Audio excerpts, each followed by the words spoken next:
Hello and welcome back to another edition of Blue Chip Partners Quarterly Edge. I'm here with Dan Seder, and I think this is the 1-year anniversary of us filming in this type of format where Dan will ask me some questions on the various facets of my outlook, and I'll do my best to respond in a coherent and all-encompassing manner. So here we are, Dan. What are we going to talk about today? Wow, a full year. Time flies when you're having fun. Let's talk about the big three. So I want to talk about the economy, I want to talk about stocks, and I want to talk about bonds. So let's start with the economy. Daniel, in recent commentary, you've been optimistic about the trajectory of the U.S. economy, particularly as it relates to 2025. Has this changed? Does this remain to be true? Any comments on what you see moving forward in the economy? I remain optimistic, and I think all in what I would say is the economy has found a very nice balance, at least on the domestic front. The one item that I would point to that I think can be a major catalyst for a positive trajectory in 2025 would be the discretionary spending picture. So you and I know that discretionary spending, or just consumer spending in general, accounts for the vast majority of economic growth in the United States. So anything that can point to an acceleration in that spending, I'm going to take that as something that strikes an optimistic tone for economic growth overall. So when I look at something like the overall net worth picture in the US at the household level, appreciating rapidly like it has over the last couple of years, I think that can provide a nice fuel to the discretionary spending fire. So when you look at, again, US household growth and net worth, years like 2022, when both the stock market and the bond market are dramatically negative, I think that can impact how consumers spend, not just in that year, but also more likely than not in the year that follows. Daniel, is that called the wealth effect? Yeah. The wealth effect. Okay. You can refer to it as the wealth effect. What I'm showing on the screen right now is essentially just a snapshot of the quarterly changes in household net worth. So it's broken out by stocks in the dark blue, bonds in brown, real estate in red, and other things in gray, with the total change in the green line that you kind of see hovering above this area chart. And the reason I like this chart is because it does a nice job of distilling essentially the wealth that has been created by market movements and otherwise over the last 2 years. Keep in mind that we're recording this on the 31st of December, and we're about to close the books on what is more likely than not going to be the best 2-year period for the domestic equity market in a quarter of a century. So if you think about the knock-on impact of that, generally speaking, households have elevated their net worth by way of market participation. I think that allows individuals to feel a little bit more free to open up the pocketbooks and open up the wallets. And to me, that just points to a healthy level of economic growth over the next year. Sure. And 70% of GDP is consumption. So it's a huge factor. Right. And I guess just to distill this point in a different way, again, taking it back to 2022, where we had a very challenging year in the markets, that was also coming off of a very heavily inflationary period in which individuals' take-home pay was dramatically impacted. Since that period, looking at 2023, 2024, and my expectations into 2025, what I look at is something called real personal income. So that is essentially what individuals are garnering from a wage and other compensation perspective, adjusted for inflation. And we've somewhat found this healthy 2 to 3% year-over-year growth level, which again, that just adds to the point I was making earlier with discretionary spending being somewhat ripe, in my view, to expand and continue to move forward in 2025. And again, because that drives the bulk of GDP, thus economic growth in the United States, I think that just sets the stage for another relatively strong and healthy year in the U.S. economy. Nice. Now the economy and the stock market sometimes move in tandem, but not always. So when I look at the stock market as a whole, we saw stocks generally up double digits, meaningfully, almost 20% at various points, north of 20% at various points, even up to early December.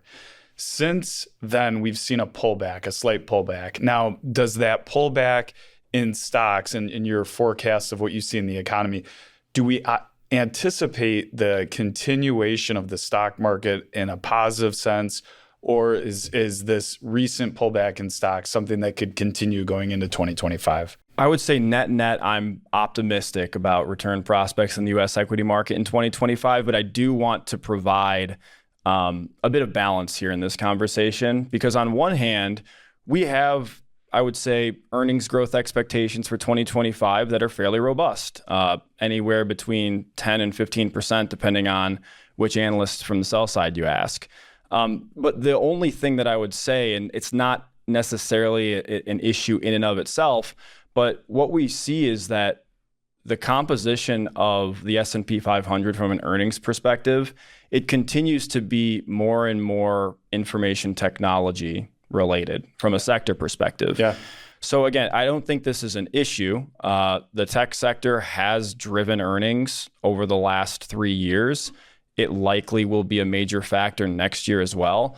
And like I said at the onset, in and of itself, this is not an issue, but this idea of earnings concentration does bear some consideration, because when you get cyclicality in certain parts of the market from an earnings perspective, if that part of the market, like tech, is an increasingly large component of market indexes, that's just going to have a bigger swing factor, if you will. Yeah, and I think almost like any other healthy market, whether it's price or earnings, you want the participation of price or the participation of earnings to be broad. You don't want it to be so concentrated just in one segment or sector. Right. And what I'm showing on the screen right now is showing you a snapshot of S&P 500 index earnings per share broken out by sector. The bottom part of this area chart in blue is the information technology sector. And I guess to your point, it's not like tech is approaching 50% in terms of contribution to the S&P's overall earnings. It's at 25-ish% right now. It's grown from 20% in the late 2010s. So it's not like it's this overly concerning level of concentration. And there are other parts of the market that are expanding their share from an earnings perspective, or at least they're expected to in 2025. But it just is something that bears watching for me. We've talked about this before, but I would also say that the economy has evolved. And we're not the manufacturing economy that we were from the 70s or the 80s. And so as this evolution continues to unfold, you would expect to see more participation in areas like technology as technology continues to advance. Right. And, I guess just to hammer this home and not be overly pessimistic, but, yes, you have an increasing share of earnings in the S&P 500 stemming from the information technology sector, but that doesn't necessarily mean that you're getting a poor earnings picture, at least from an expectations perspective in 2025. It's actually quite the opposite. We're familiar with the Magnificent Seven, those 7 companies that drove the vast majority of returns in 2023 and also contributed a significant amount in 2024. The earnings picture for those 7 companies has been very good. Growth on a year-over-year basis has been incredibly strong over the last 2 years. That level of growth can't persist forever. I think that's just only natural. So what you see from an earnings perspective, at least on an estimated basis going into 2025, is that year-over-year earnings growth is going to start to taper off for the Magnificent Seven. At the same time, you're seeing those other companies in the S&P 500, so the S&P 500 excluding the Magnificent Seven, start to catch up. And the expectations for earnings from those S&P companies, X the Mag 7, is what I'm showing on the chart here on the screen right now. You've got the Magnificent Seven year-over-year earnings per share growth shown in the brown bars. And then all the other companies in the S&P are shown in these green bars. And so what the picture is telling you, again, on an estimated basis, as the Magnificent Seven starts to taper off from this aggressive growth picture that you've seen, other companies start to carry the torch and catch up from an earnings perspective. So even though we're getting some level of earnings concentration that has continued to build up in the tech sector, it's not like you have some tragic picture everywhere else. So I do think that it's net fairly balanced. And all in, I think there's still plenty of opportunities. And given the economic backdrop we discussed at the beginning of this, I have no reason to expect any sort of cataclysmic event. Outstanding. All right, let's shift to bonds. Now, the Federal Reserve early in the year in 2024 had high expectations, or at least the market was pricing in a heavy dose of rate cuts. The Fed over the course of the year has revised their outlook on what interest rates or the trajectory of interest rates could look like in 2025. What does that mean for the bond market? Yeah, well, what I would say is the bond market has gotten ahead of its skis on a number of occasions, even just looking at the last year and a half, 2 years. Where we're at right now, I actually think is a fairly attractive spot for bonds. And I know I've been saying this for the better part of the last 2 years. But one thing that I like to think about is, number one, the fact that you are getting less rate cuts from an expectations perspective in 2025. It doesn't inherently mean anything overly negative for the bond market. Yes, if you have less rate cuts, that would imply less potential for price appreciation in bonds. But I think we talked about this in the second quarter or quarterly edge, or maybe it was the third, at any rate, some point in the last 6 months. I showed a chart that showed that the vast majority of total return in the bond market is dictated by your starting yield. And so if starting yields are higher, which is basically what we're saying when we say the Federal Reserve is going to be exhibiting less rate cuts in 2025, I mean, that should imply an attractive entry point for bond investors. Sure. The other way to think about it is that when you look at, to me, I always try to think about things in relativity. So it's not like we're just making an absolute call on stocks, an absolute call on bonds. When you look at the bond market, you can look at a number of different measures that can display relative attractiveness versus something like a different asset class like stocks.